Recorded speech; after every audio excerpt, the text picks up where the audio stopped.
Hello, ladies, and hello to everybody watching this video today. I am really excited to share this space with three wonderful, powerful, inspirational women that I am very closely, intimately relating with. As I see them all as mothers and aunties, which they all are to me personally. And I'm so excited to have this conversation around women, which I have no involvement in, but I'm excited to be able to share this video and this platform to the voices of these incredible, inspiring women in my life.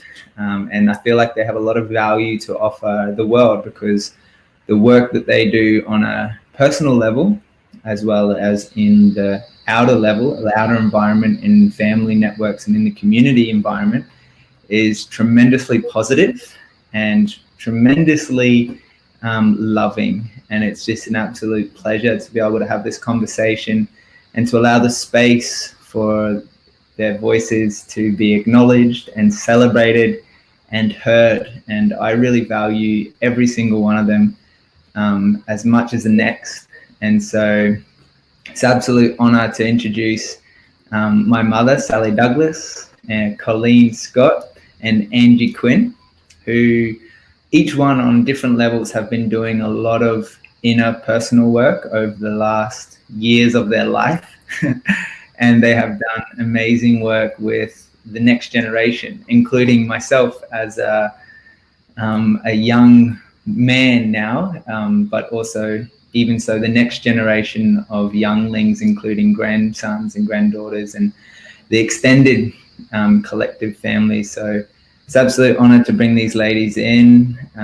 Just wanted to welcome you all, and I'm excited to hear your perspective on the roles of the feminine in today's climate, in today's day and age. And so I feel a really nice point to focus on is acknowledging potentially what is feminine by nature and what is the role of the feminine within as we come out to the world.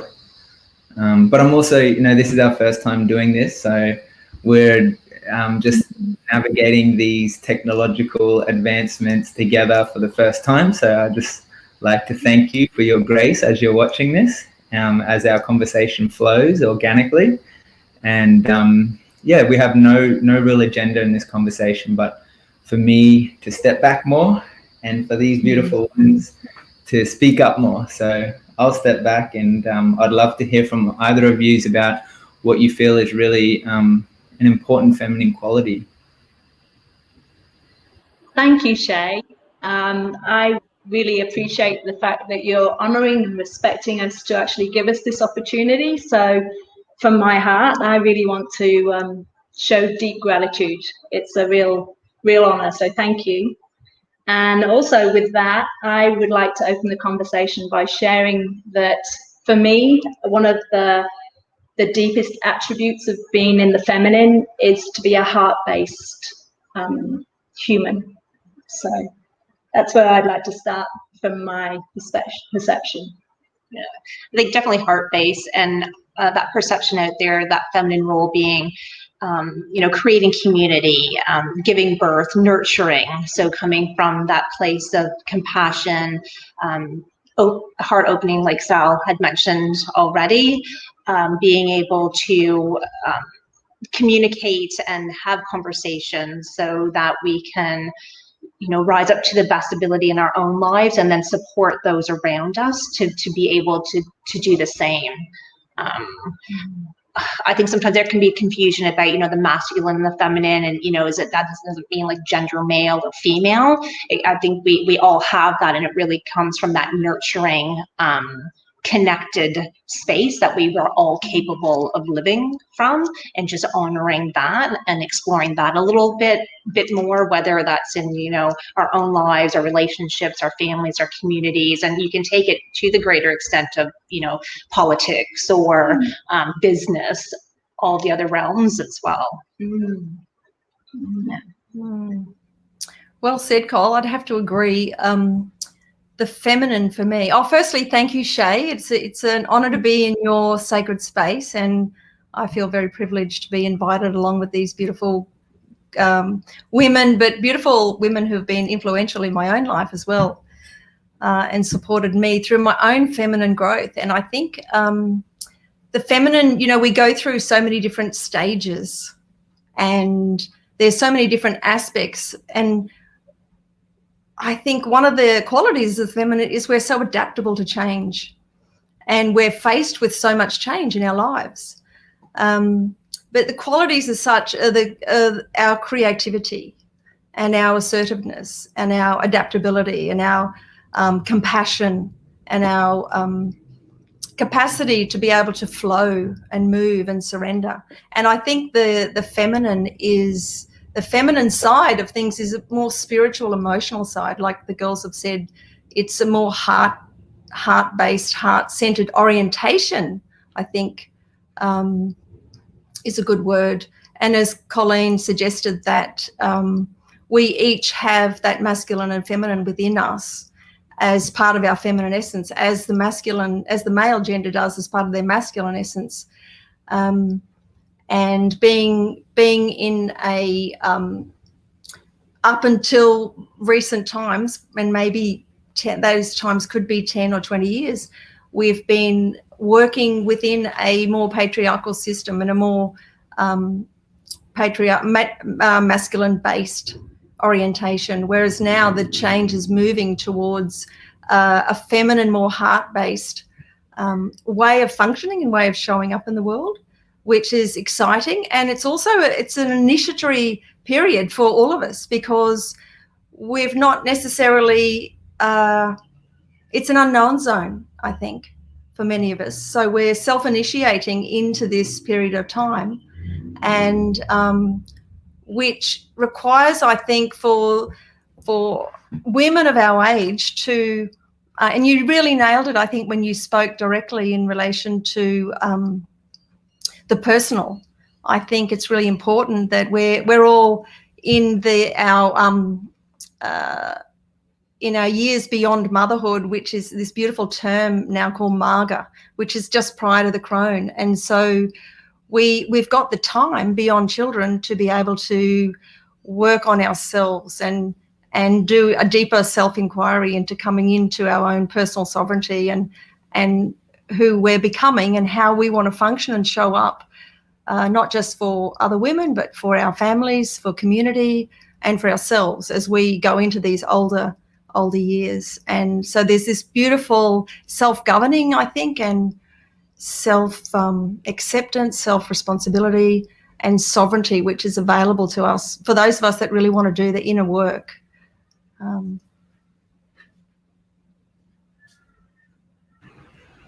Being at this phase of life also is knowing thyself.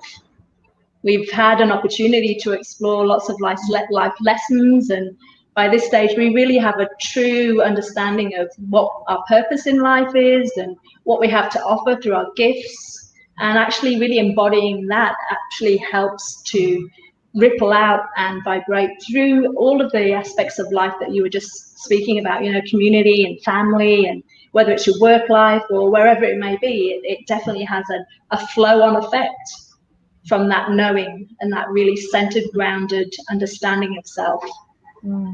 That's a great point, Sal.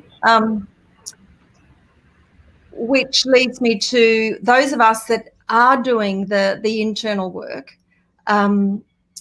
and sharing that with the world is really important, because there's a lot of women who haven't yet, that are our age and not yet at that stage, and haven't been either in an environment that nurtures that, or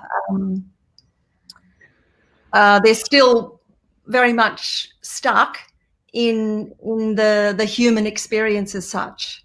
Whereas a beautiful, I think what's part of the three of us, what I know is that we're looking beyond just everyday mundane life and looking to the sacredness of the feminine that's outside just the human experience as such.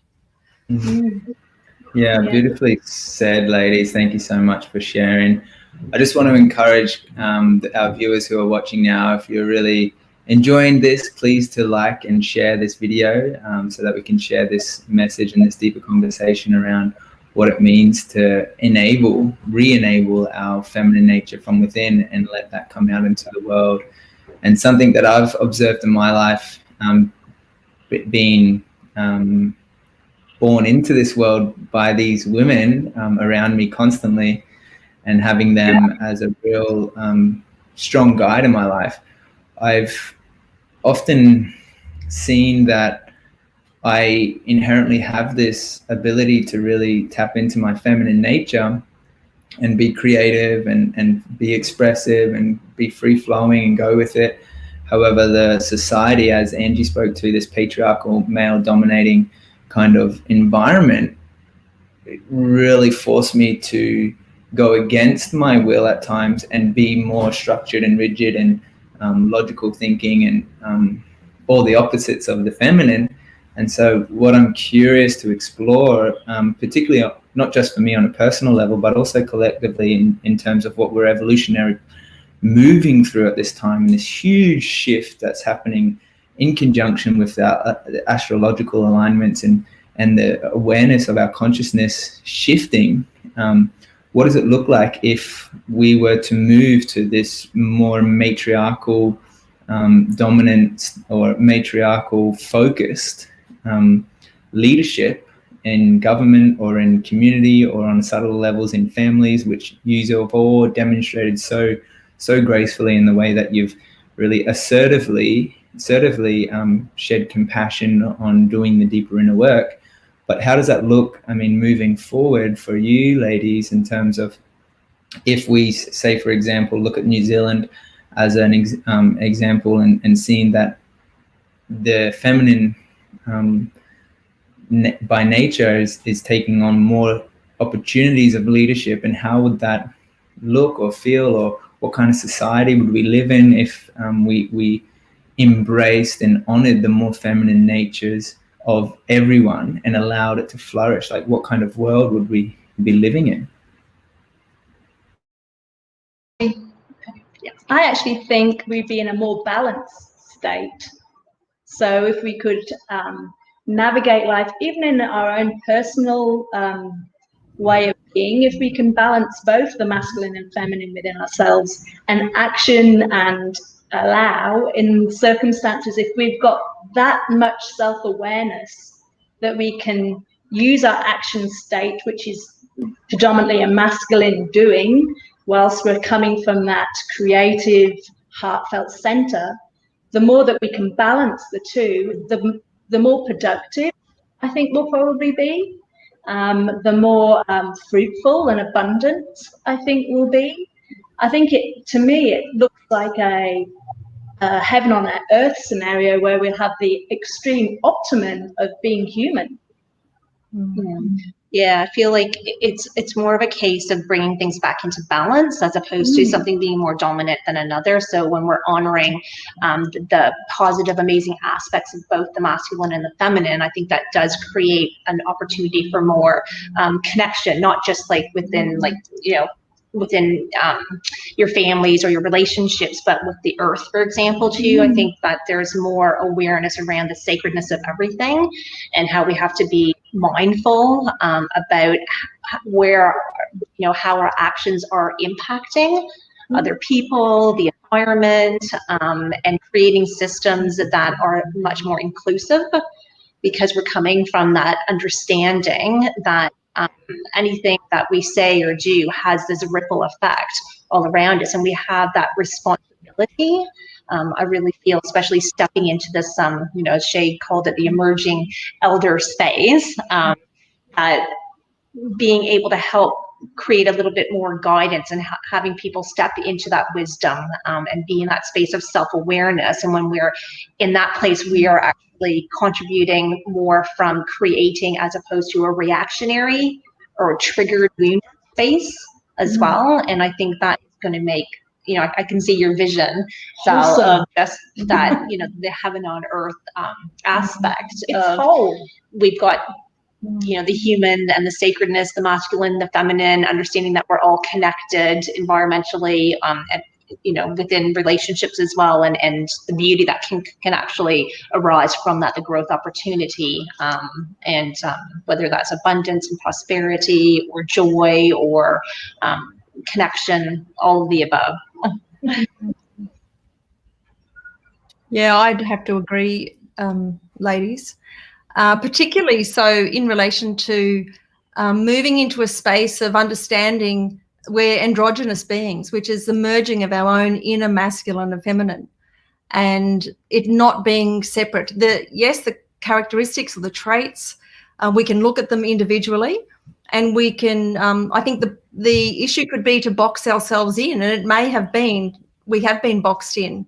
But now there seems to be more room and more space for the merging of the inner masculine and feminine, as you said, Sel, to come into more wholeness within ourselves. And then in the merging of that, it's a natural progression to be more compassionate in our action orientation, in taking inspired action from a place of, in relation, I think one thing that came up when you were speaking, Cole, was the respect for the earth, because Mother Earth is the divine feminine as we know it, and really our honouring and is to her, and regardless of whether we're male or female. And I think the impact that a more matriarchal system that would have on the world would be, as you said, Cole, more communication, more cooperation, more collaboration within. We like those C words. They're the good C words. Yeah, that's right. That gives us all more confidence in our leaders as well. You know, our leadership would then change to a more compassionate-based, heart-centered leadership as a natural progression of the divine feminine coming through not just women, but coming through the masculine. And I think this is really important, and I'll steer the conversation maybe for a minute or two towards how we raise our sons. Yeah, and nice. So, you know, you would have felt I can't see Shay on the screen right now, but he would have felt the impact of he would have felt the impact of being raised by a conscious woman, and within a conscious family that had respect for the human experience and had respect for the land and had respect for elders. And you know, I think there's huge room for the feminine to respond differently and to question our own beliefs and our own orientations around the masculine as such, and how we raise our sons, and allowing them to be the wholeness and fullness that they are, and not boxing them into blue, you know, into the blue box and not the pink box. And as you said, allowing, you know, there was a part of you that lost your own rhythm and cycle when you felt to belong, to move in a more masculine orientated world. You had to do the things that men were doing, and yet your innate nature was asking you to be creative and to surrender and to be more in flow and adaptable to change, and then to take action based on what your path and purpose is, with the balance of these beautiful qualities of the masculine being focused and disciplined and action oriented. I think that's kind of an important point in relation to us as the feminine, how we raise not just our daughters, but how we raise our sons, which is a huge conversation. Yeah, that's just taking it into that's for another day. Happy to steer back to where we were, but just wanted to throw that in because it's part of my passion. Yeah, I can really appreciate that, Angie and Colleen and Mum. Thanks for sharing. Particularly, yeah, I think it's really a valid conversation to speak to around how we treat and raise young men and sons and grandsons and nephews and all people essentially in the world coming of age can be super interesting in today's climate. I think to my sister Sorsha, who's just had a young little fella, and Ziggy Douglas Hart, his name is, and how much joy he brings to the world. And even when he's in his flow of the masculine and the feminine, and he's just exploring and creating and in this total imagination, and how much, just unconditional love there is for that young fella, and what it takes just to bring that sense of wholeness, given the circumstances of everything that we're facing today, as certain challenges arise, as unpredictable, unforeseen kind of, potential roadblocks that might appear for people. Just being aware of what's going on in my sphere in Far North Queensland, a lot of challenges and maybe unexpressed or unresolved emotions that are coming to the surface, or a lot of things coming up for people around things from the past that might be returning patterns. What I appreciate what you ladies were sharing, which, correct me if I'm wrong, what I'm hearing you express is like the feminine within would just be able to acknowledge and accept and surrender and have a deep sense of compassion for these challenging times and for these roadblocks and for the things that are coming through for people as they arise to the surface, which I think is really valid and really nice perspective on looking at the challenges that we're faced with. Because something that I appreciate what you shared around the environment, which is really a passion of mine as well, is it's like, okay, if we first can acknowledge, for a long time, we've essentially raped and pillaged and destroyed Mother Earth. And I also, in my experience, in my life, I haven't, maybe in my younger years when I've been in that very masculine dominated environment, not necessarily respected the feminine qualities as much as I really should have.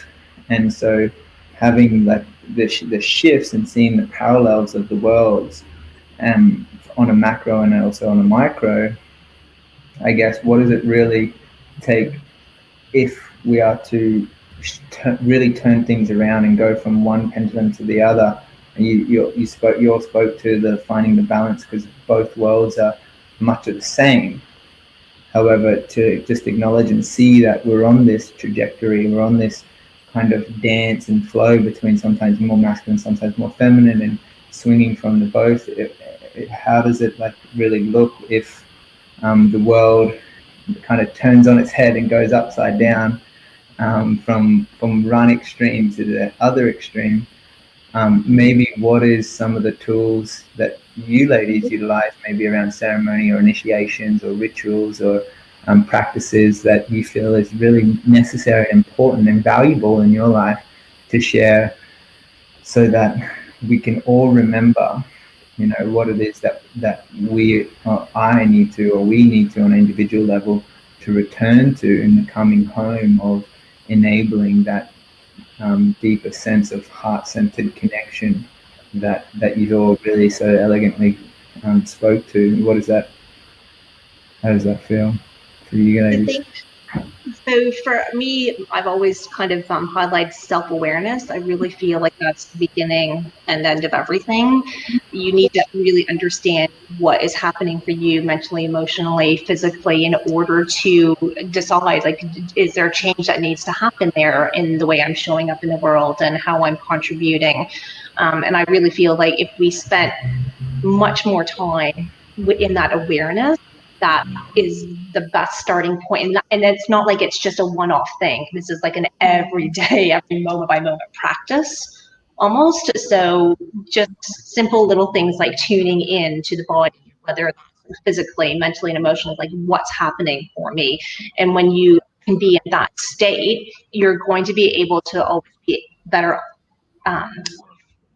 being able to respond as opposed to react in life. I think there's an awful lot of reacting that goes on in life, and that's generally what tends to get us into trouble. So whether that's in our own choices that we make with respect to our our health and our wellness, or communicating with our significant others, or with our children or our coworkers, or decisions we're making in our businesses, if we're not understanding what's happening for us and where and how we're making those decisions, we don't necessarily have any real control over where we're heading in our life. And it can feel like this constant, like react, you're putting out fires, or you're always in conflict management mode almost, whether that's internally or externally. So for me, it's a self-awareness. It's just a checking in what's going on, having that awareness. You can do that with breath work. I know, Shay, I think Earth Heroes offers an awful lot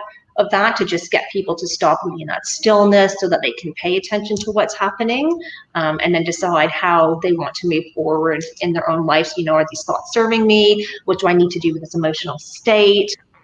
Physically, what do I need to address in my own life if I haven't got my own life kind of, I don't want to say sorted out, but at least working towards showing up as the best version of myself, then it's next to impossible to make any change externally in our lives or our relationships, businesses, whatever that looks like.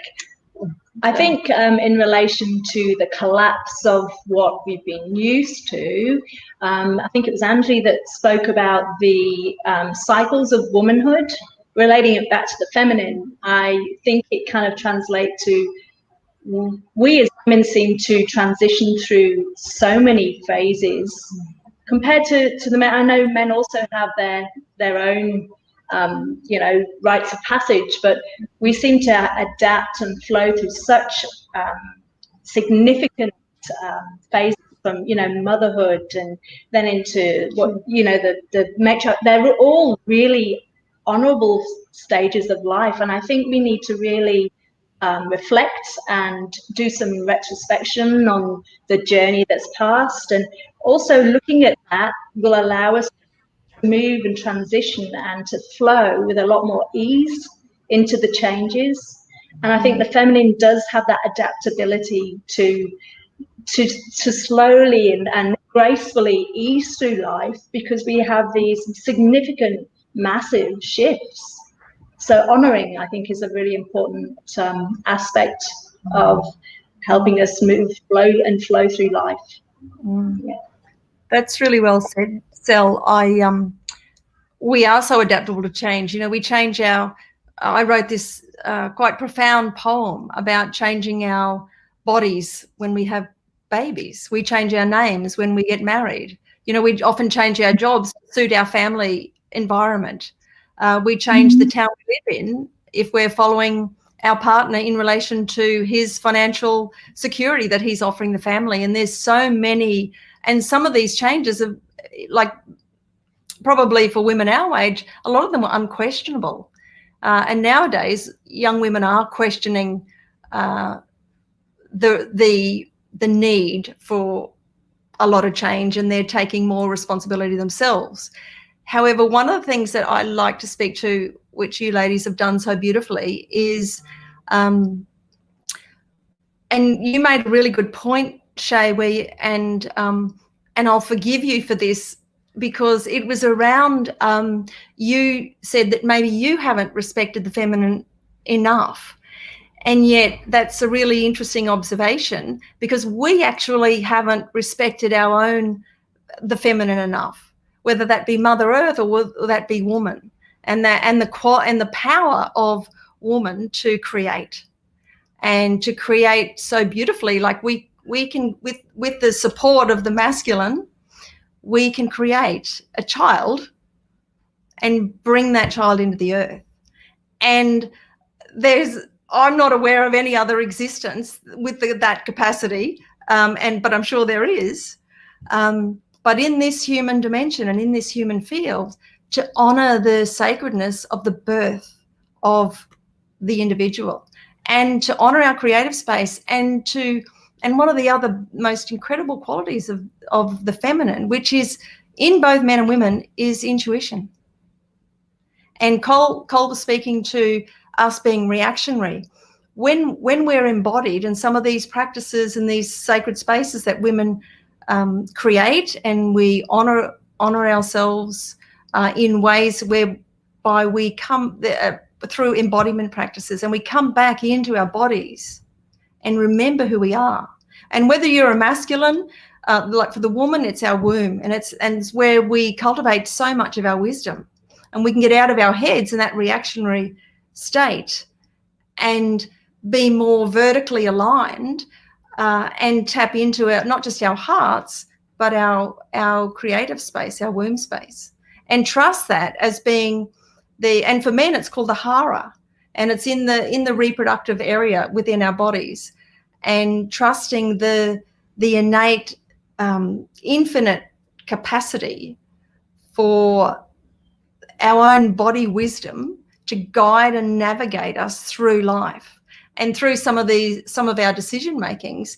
And maybe if this was filtered through into leadership areas, there would be less war. There'd be, less rapage and pillage of the earth, because our decision making would be more heart-based and more compassionate-based and more surrendered to, and also giving the power to the earth. Like Mother Earth knows what she wants. She's screaming at us. She's telling us exactly what she wants, And so what if we would just sit with Mother Earth and listen through the wisdom of our bodies, and make a lot of our decisions and how we function in the world, and what's our next form of action, what's our call to action based on what's required of us as to serve, really.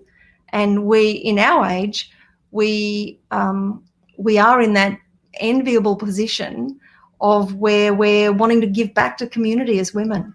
And so how may we serve not just ourselves, but how may we serve the women of all ages and stages? How may we serve the earth? How may we serve the masculine?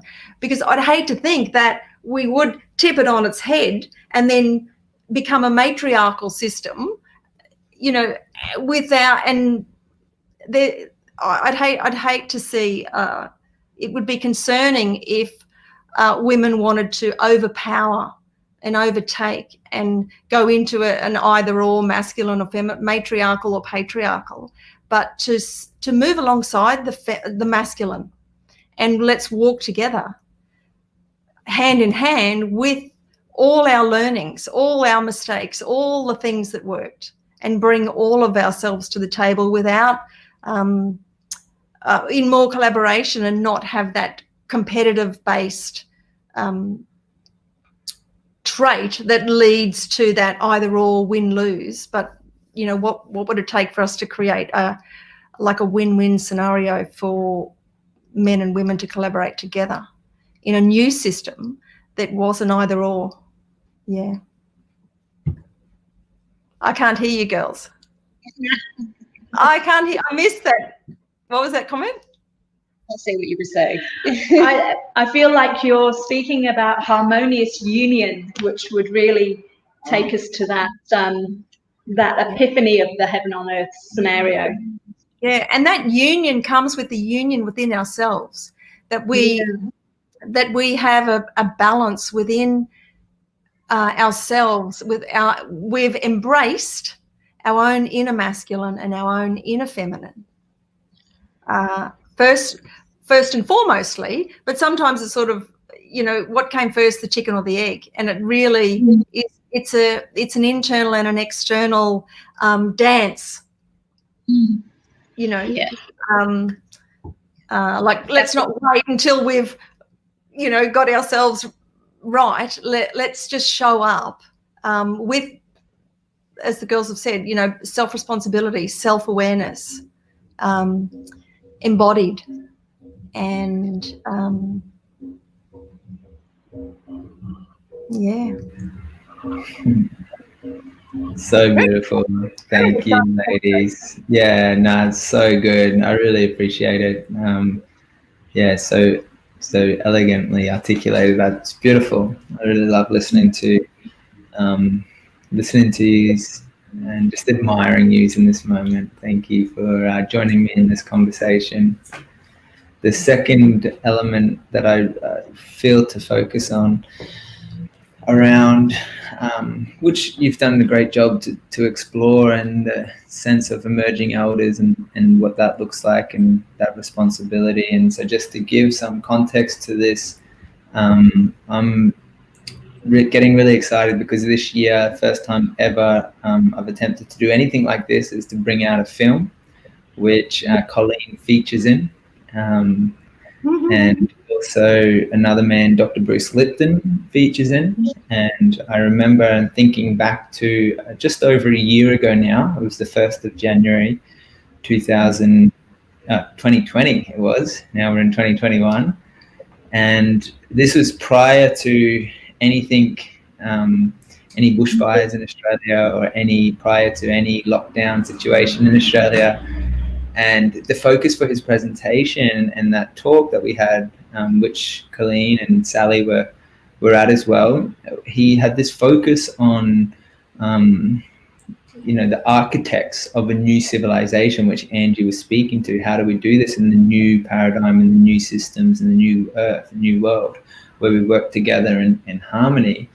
And he had this emphasis on millennials playing a really key role, and it was kind of like this activation, which I felt really called and inspired by, where he was predominantly talking to the young people, but also acknowledging the role of the elders with the wisdom and the guidance for the next generation, to give them that support, as Angie said, just give them that space, and to be able to create what they feel is relevant for the world to move forward in a positive light.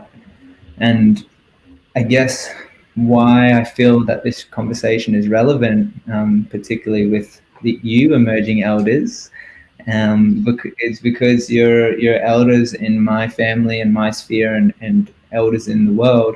And what I notice is that humans are essentially hardwired in our DNA for receiving stories. That's how we primarily learn, through the stories from our elders.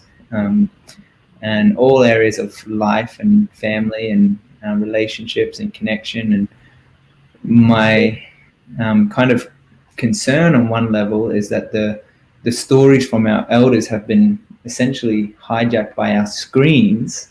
And so the information that we're now internalizing is coming through, our smartphones, our technology, our computers, through this platform even. And so that's why I feel it's really relevant to have this conversation with you ladies, and to invite you more often to this platform to share more consistently, because I feel it's very relevant for the world to hear these incredible voices from amazing women.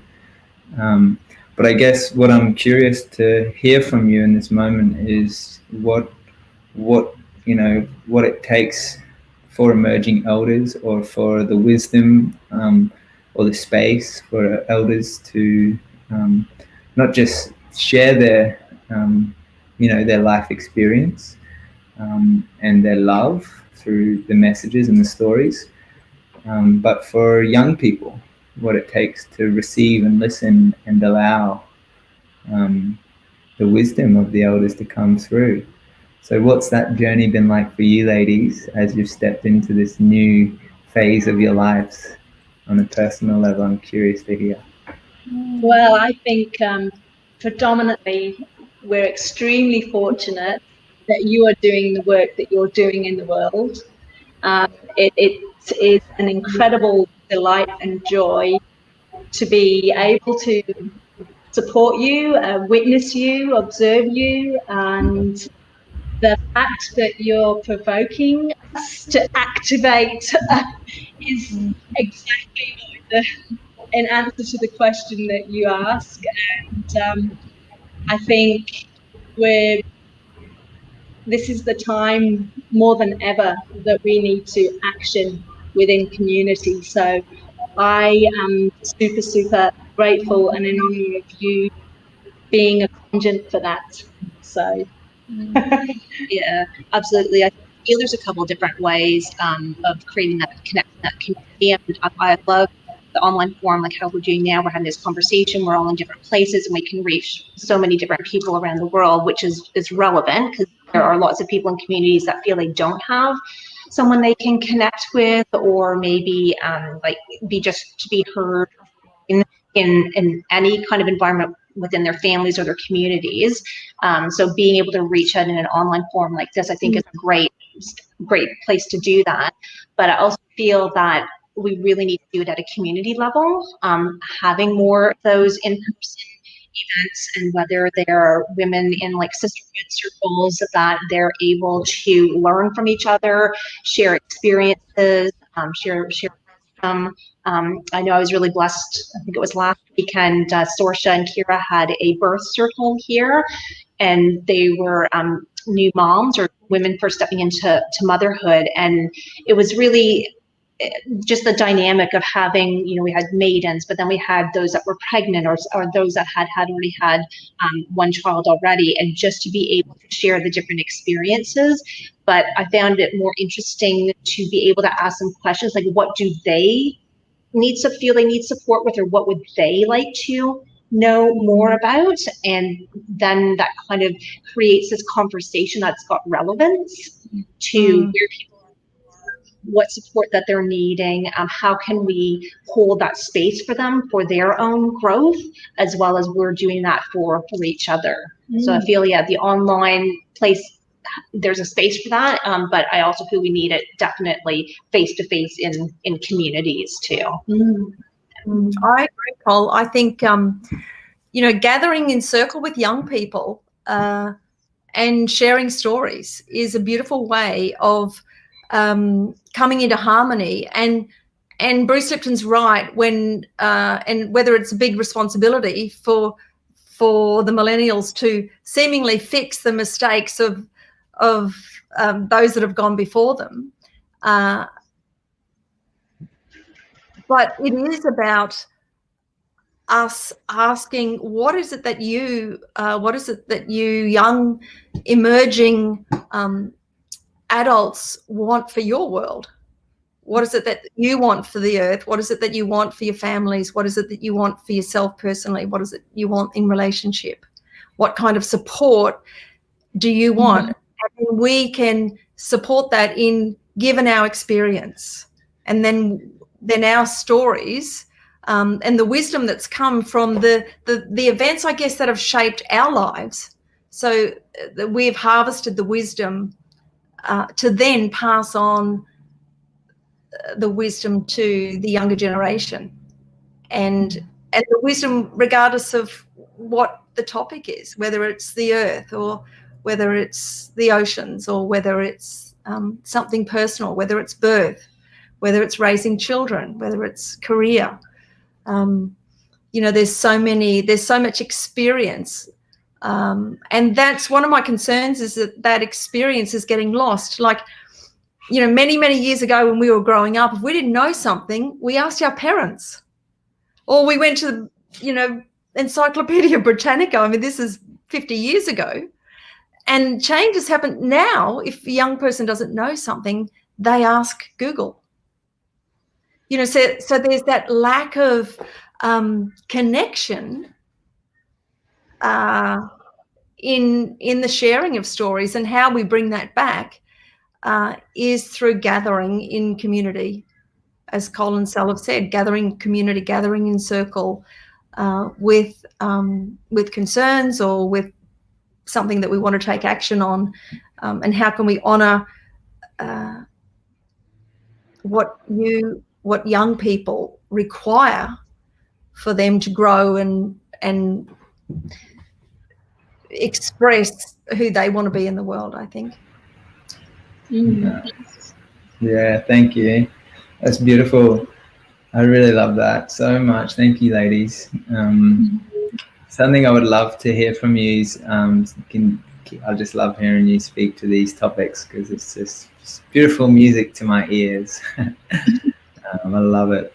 But maybe you would like to share your experience in the recent 21st of the 12th 2020 experience that you ladies had as you gathered on the land in Mount Beerwah and Sunshine Coast, on the energetic lines of Uluru, on that really poignant day, and being kind of initiated into this emerging elder phase of your lives, how that feels, and yeah, what that looks like moving forward for you ladies. I really love what you shared, Angie, around just supporting the next generation with what they need in the wisdom. I felt that's really potent and powerful. And I'm just curious for you ladies, how it feels for you and what it looks like moving forward. I know you are also gracefully just holding space in your families and in our families, of course, but for those that are around you, and just remaining present, I find the value. But how does it feel for you ladies right now? For me, it was beautiful to stand with Colleen and Sally, to be invited up to be a part of the, as non-Indigenous women, to be a part of the Indigenous circle. And if I could just share what was really poignant and what was really obvious was the equality. I never felt separate at any point from the time that we gathered, separate from any of the people that were there. We all, I felt, it was my own experience, that I was just there as a human being, and it didn't feel like there was any distinction as such. I felt very much at home in the presence of these Indigenous women, and I think it's just their presence, what they brought to the space, in their vulnerability and their courage and their stories, and just embracing everybody, whether you were Indigenous, non-Indigenous. There was no separation, and that's something that I felt really honoured to be a part of, and honoured and privileged to stand just as woman and nothing else, with no judgments or opinions about anything, but just to stand there as an elder, and be honoured for the wisdom that I have gained through life and what's shaped me to get me to this age right now, and that everything was worthy of attention, really, in relation to coming into this age and stage, and just how important it is that we honour ourselves and understand our own worthiness, and how important it is for us to continue to show up for another 30 years. I don't know about these girls. I'm 57, and I'm now thinking about the third phase of my life, and I'm kind of allowing 30 years for that to happen. And how much impact can I have as a woman that's in allowance of the whole, whatever it is on earth, and not be in judgment of anything, and just to allow life to initiate me into the next phase and what's required, and how I can serve in that space. But it was a beautiful honouring. I'm sure you'll agree, Sal and Cole. I think that you nailed it by the inclusiveness that was. That's the word I was looking for. Yeah, incredible, and also the potency of the experience. It was, and I mean, not even in an Indigenous and non-Indigenous thing. It was in every age group. The kin idealism that they created within Circle was, we are all connected. We are all responsible to each other and for each other, and with that, we take our place. It was super powerful, and it was a real honour to be there. And I think one of the most really profound parts of it was being really in nature, in that highly energetic space of the base of the mountain, and the grandmother mountain of all the mountains that you would be. It was totally opening and mind-blowing at the same time. an incredible, beautiful experience. Yeah. I think I agree with both Angie and Sally around the connection and the community that was created there. We were different ages, there was men, there was women, different, you had Indigenous or non-Indigenous, and everybody coming together, forming that circle and that community. I think, if we could take that into the outside world, it would be amazing. And that's, I think, probably what we're hoping to, and it is about, bringing it, making sure everyone's feeling included and having a voice in that, and what is our role in that circle. The thing that it was interesting, that really highlighted me the most, was when they were asking if you identify yourself as an elder. It was probably the first time. I mean, I've been, running circles and doing coaching, and I love that kind of thing. And I always felt like that's just, who I am, and that's just how I show up. But it was the first time I really felt like I was like, oh, wow, gosh, maybe I am an elder. Like, and what does that actually mean? And it took me a while to be able to go and stand there when they were saying, if you identify as this, come and join us out here. And I was like, I could feel this tug of war happening. I'm like, am I or am I not? Am I or am I not? And then finally, like, taking ownership of that and being in that space. And then when we were creating the circles, we had the children, and then we had like the parents, and then our role as elders. And really, the penny kind of just really dropped. I just thought, gosh, yeah, this is it. This is where we are and what we need to be doing right now in this space. We have a responsibility to show up here and support each other, and this is the next role. So now, like, how do we want that to look, though? How can we actually be in those communities and be in that support role? And how do we help the next generation rise through all the different stages that they're going to be rising through? And can I just add in here and speak to, there's an incredible man called Stephen Jenkinson, and he wrote a book called Die Wise, and his other book is called Coming of Age, I think. And he's an absolute expert, and he speaks of eldership so poetically and poignantly. And then he actually refers to eldership as not as an identity, but as a function. And so as the girls were initiating in their questions was, how do we show up? How can we serve? What is that going to look like? And in actual fact, in our Western world, we haven't had enormous amounts of role models. There's not been a lot of respect for the aging population in only preparing us to age in a way that we are going to get sick, and we are going to, instead of there's such aliveness, really, for those of us that are coming into this eldership. There's a lot where, we're still young and vital, and to channel that energy into a more service orientated function, and not just identifying as an elder, but not so much what that is, but how that looks in the world.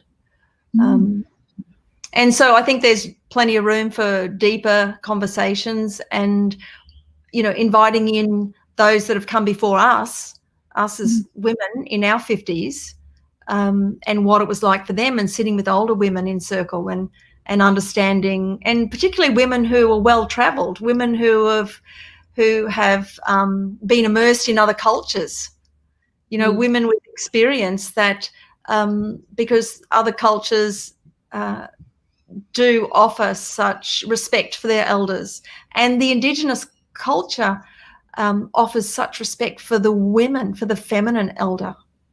And did you notice, girls, that during that whole it was run by women, but there was so much respect for women, and they each respected each other and each other's role that played. And whilst there was one speaker as such, I noticed that she was continually referring to the other woman, has anyone got anything to add? And really she was just the voice on the microphone, but everything was included.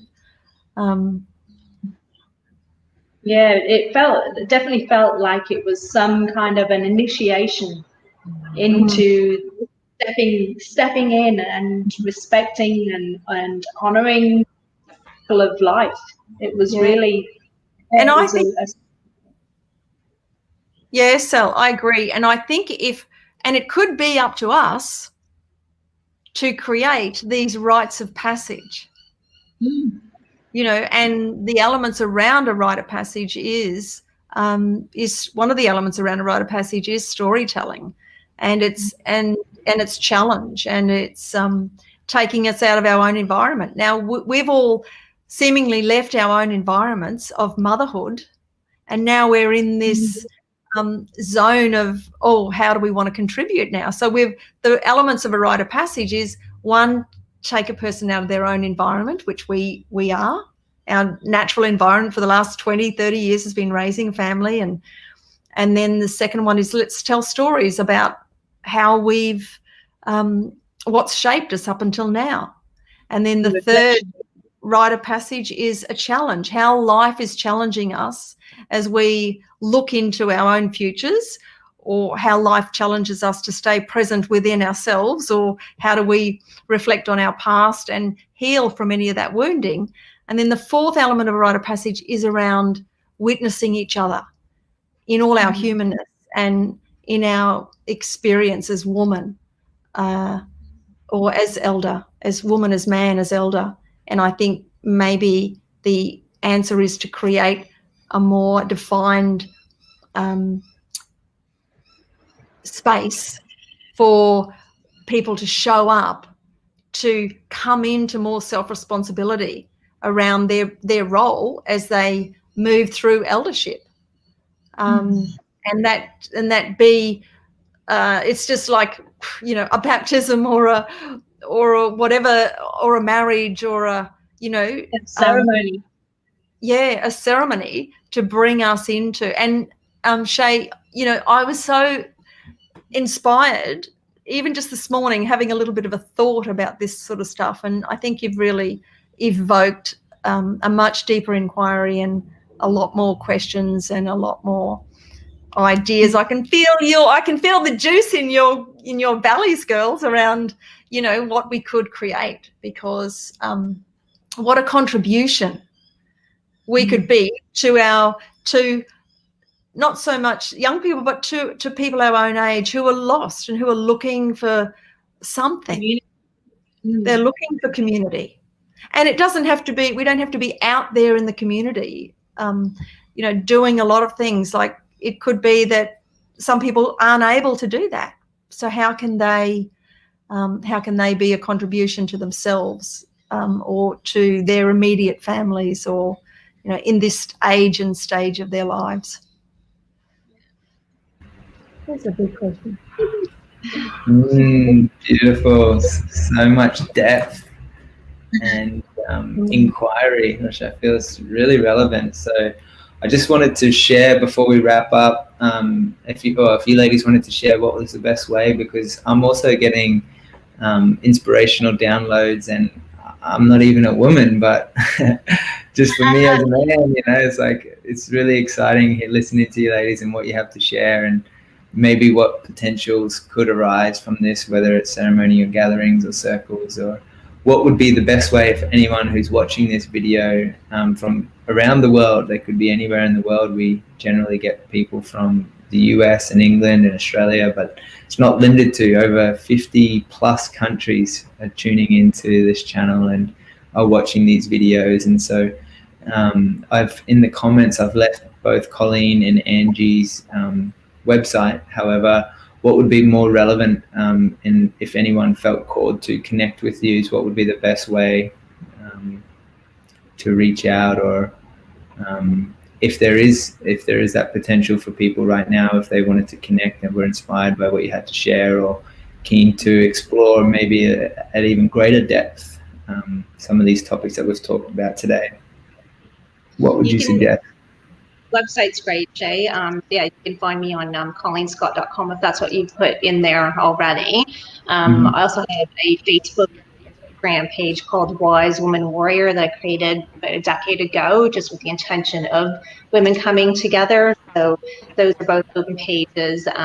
If people are feeling so inclined, I have a private Wise One Warrior Facebook page or community as well. The link's on the Facebook page where it's a little bit, it's a private group, so there's more space to be able to connect and share without it being in a completely open platform. So those would be the best ways to connect with me.